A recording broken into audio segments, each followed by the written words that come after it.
Hello students, let's study with Kaveri चॅनलमध्ये तुमचं सगळ्यांचं स्वागत आहे. आजच्या व्हिडिओमध्ये आपण बघणार आहोत एक वचन आणि अनेक वचन यांनाच एकंदर आपण वचन असे म्हणतो. तर आजच्या व्हिडिओमध्ये आपण वचन अभ्यासणार आहोत. याआधी तुम्ही जर चॅनलला नवीन असाल तर चॅनलला सबस्क्राईब करा. त्याआधी आपण वचन म्हणजे काय हे एकदा बघूया.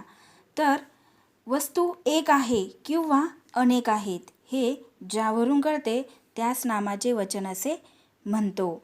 तर त्यावरूनच आपण एक वस्तू आहे किंवा अनेक वस्तू आहेत हे ज्यावरून कळते त्याला आपण नामाचे वचन असे म्हणतो.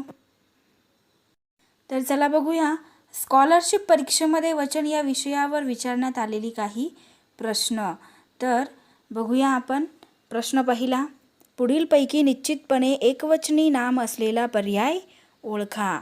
तर या ठिकाणी पुढीलपैकी निश्चितपणे एकवचनी नाम असलेला पर्याय आपल्याला ओळखायचा आहे. तर या ठिकाणी 4 पर्याय दिलेले आहेत. नशीब, गुलाब, जबाब, हिशेब. ओके, तर यापैकी योग्य उत्तर आहे नशीब. हा प्रश्न तुम्हाला 2018 साली स्कॉलरशिपच्या परीक्षेमध्ये विचारला गेलेला आहे. त्यानंतरचा दुसरा प्रश्न आहे. पुढीलपैकी एकवचन अनेक वचनाची अयोग्य जोडी कोणती? तर त्या ठिकाणी ऑप्शन दिलेले आहेत. चादर, चादरी, झालर, झालरी, किनार, किनारी, वानर, वानरी. तर बघा या ठिकाणी आपल्याला ओळखायचं आहे एकवचन आणि अनेक वचनाची अयोग्य जोडी. तर आपण बघूया पहिला ऑप्शन इथे दिलेला आहे. पहिला पर्याय आहे चादर आणि चादरी, एक चादर अनेक चादरी. दुसरा पर्याय आहे झालर आणि झालरी, एक झालर अनेक झालरी. तिसरा आहे किनार आणि किनारी. तर किनार हे एक किनार आणि अनेक किनारी. त्यानंतर चौथा पर्याय आहे वानर आणि वानरी. या ठिकाणी वानर हे पुल्लिंग आहे आणि वानरी हे स्त्रीलिंग आहे. त्यामुळे एकवचन आणि अनेक वचन इथे होऊ शकत नाही. म्हणून अयोग्य जोडी आहे वानर आणि वानरी. हा प्रश्न तुम्हाला 2019 साली स्कॉलरशिप परीक्षेमध्ये विचारला गेलेला आहे. त्यानंतर आपण अभ्यासूया वचन म्हणजे काय. वचनाची आपण व्याख्या अभ्यासूया. चला, एखादी व्यक्ती किंवा वस्तू या एक आहेत की एकापेक्षा जास्त आहेत अशा संख्यावाचक गुणधर्मास वचन असे म्हणतात. तर एखादी व्यक्ती एक व्यक्ती आहे की अनेक व्यक्ती आहे, व्यक्ती किंवा वस्तू एक आहेत किंवा एकापेक्षा जास्त आहेत असे आपण जेव्हा संख्यावाचक गुणधर्म ओळखून जेव्हा सांगतो तेव्हा त्यास आपण वचन असे म्हणतो.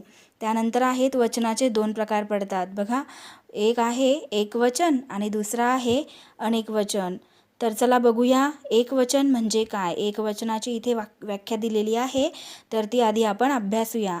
एखाद्या शब्दामधून जेव्हा फक्त एकच वस्तू आणि व्यक्तीचा बोध होतो तेव्हा त्यास एकवचन असे म्हणतात. म्हणजे एखाद्या शब्दामधून एकाच व्यक्तीचा किंवा एकाच वस्तूचा बोध होतो तेव्हा त्याला आपण एकवचन असे म्हणतो. तर उदाहरणार्थ बघा काय, एक कागद. इथे उदाहरणार्थ दिलेला आहे एक आंबा. ओके, एक वस्तू आहे त्याच्यामुळे तो एक आंबा, एक पुस्तक. ओके, असे अनेक उदाहरणं आपण इथे घेऊ शकतो. त्यानंतर दुसरं आहे अनेक वचन. अनेक वचनामध्ये इथे व्याख्या दिलेली आहे, ती आता आधी आपण अभ्यासूया. तर चला, एखाद्या शब्दामधून जेव्हा एकापेक्षा अधिक वस्तू किंवा व्यक्तींचा बोध होतो तेव्हा त्यास अनेक वचन असे म्हणतात.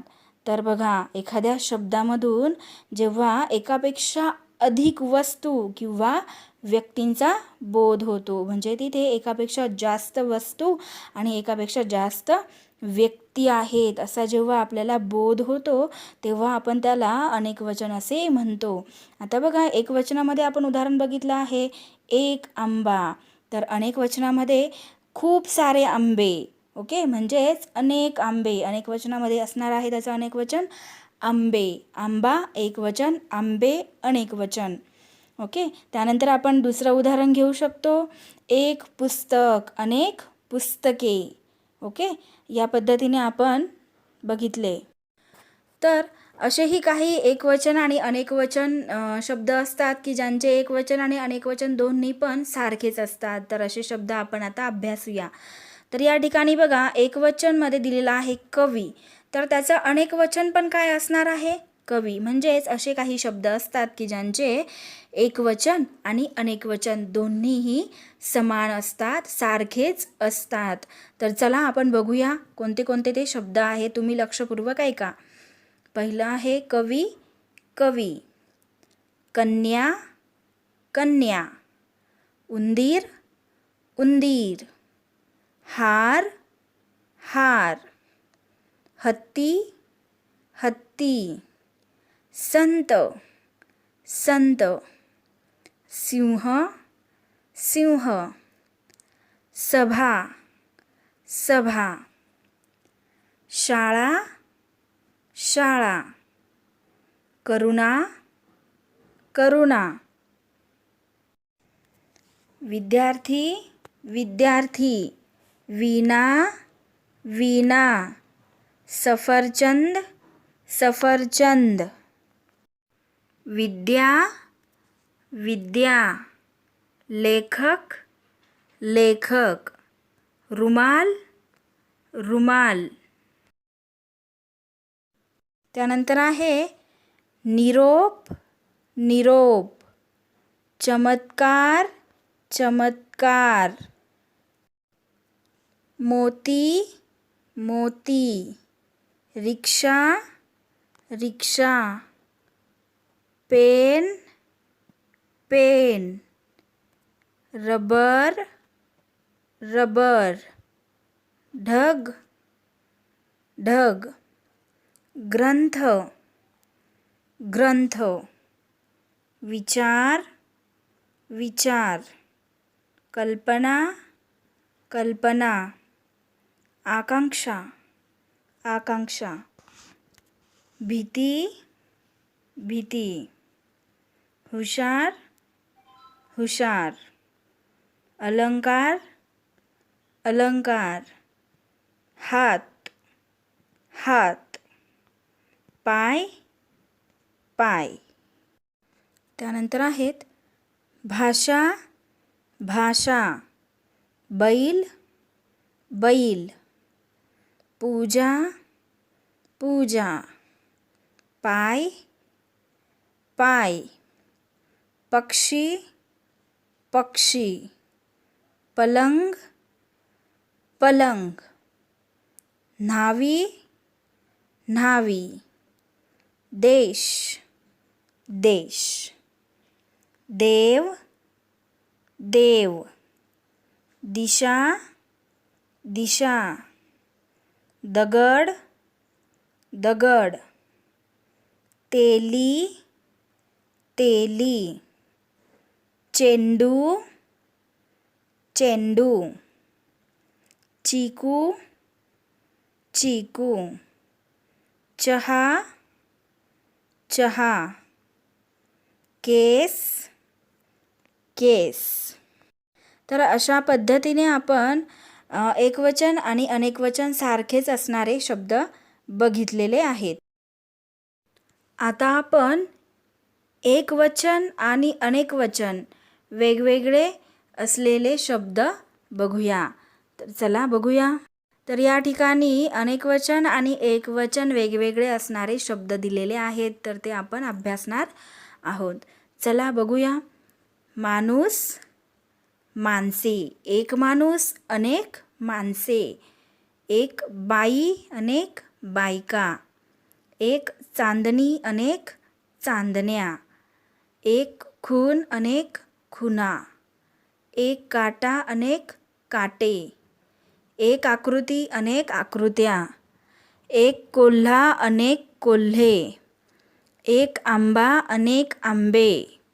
एक काच, अनेक काचा. एक चिमणी, अनेक चिमण्या. एक पाखरू, अनेक पाखरे. एक चूक, अनेक चुका. एक जखम, अनेक जखमा. एक घोडा, अनेक घोडे.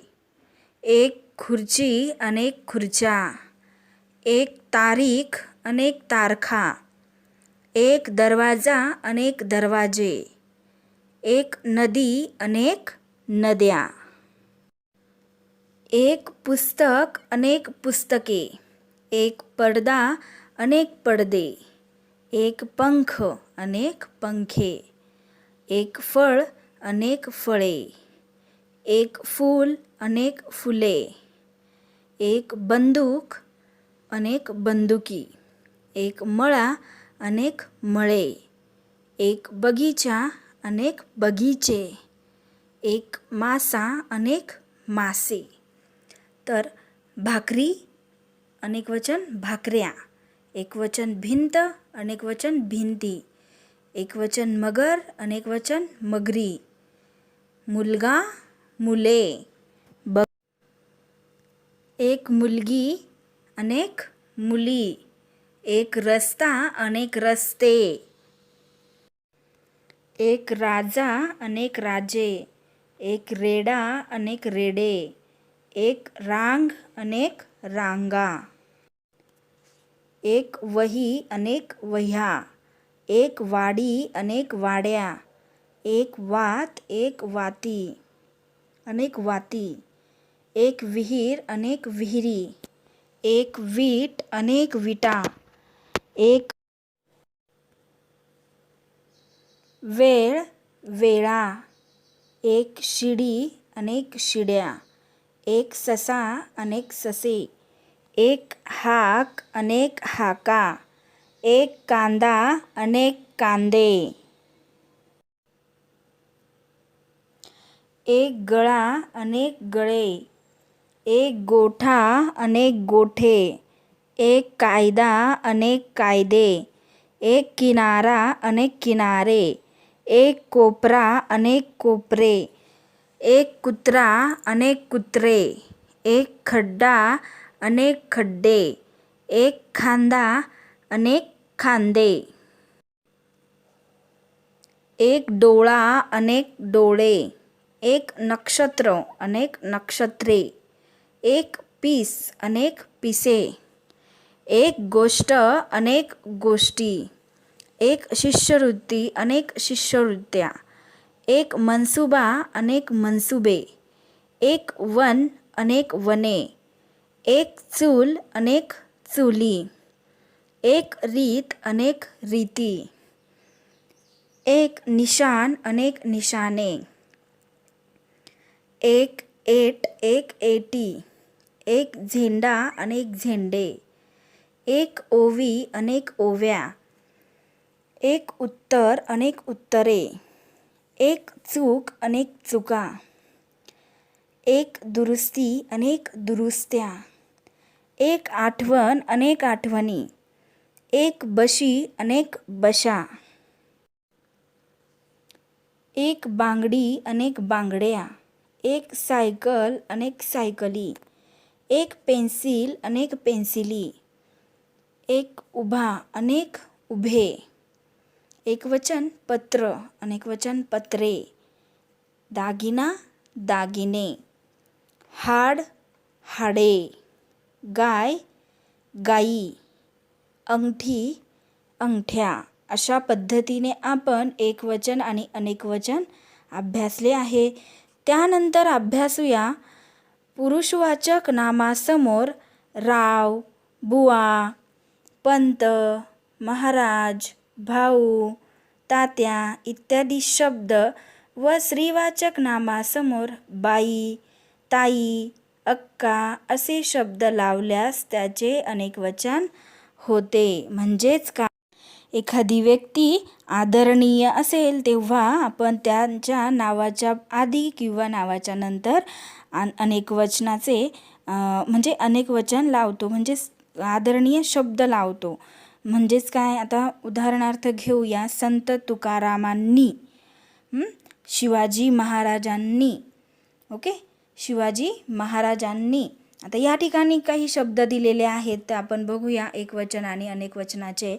तर आदरपूर्वकरित्या जेव्हा आपण एखाद्या व्यक्तीला बोलतो, म्हणजेच बघा एकवचनामध्ये जर राव आहे तर अनेक वचनामध्ये आपण त्यांनाच राव साहेब असं अनेक वचनामध्ये म्हणतो. त्यानंतर आहे केशव, केशव पंत असं आपण त्यांना म्हणतो. त्यानंतर आहे भाऊ, त्यांना आपण अनेक वचनांमध्ये मान देऊन म्हणजेच भाऊसाहेब असे आपण म्हणतो. भाऊसाहेबांनी, रावसाहेबांनी, केशवपंतांनी अशा पद्धतीने आपण त्यांना आदरपूर्वक अनेक वचनामध्ये बोलतो. त्यानंतर आहे शंकर म्हणजे शंकराचार्य, विष्णू म्हणजेच विष्णुबुवा, सदा म्हणजे सदाभाऊ. त्यानंतर आहे राधा म्हणजे राधाबाई. अशा पद्धतीने व्यक्तीला आपण आदरपूर्वक बोलतो तेव्हा ते अनेक वचनामध्ये आपण त्यांना ते बोलत असतो. अशा पद्धतीने आज आपण वचन हा भाग अभ्यासला आहे. वचनामध्ये एक वचन आणि अनेक वचन असा चांगल्या पद्धतीने आपण अभ्यासला आहे. जर तुम्हाला व्हिडिओ आवडला असेल तर व्हिडिओला लाईक करा, चॅनलला सबस्क्राईब करा, शेअर करा.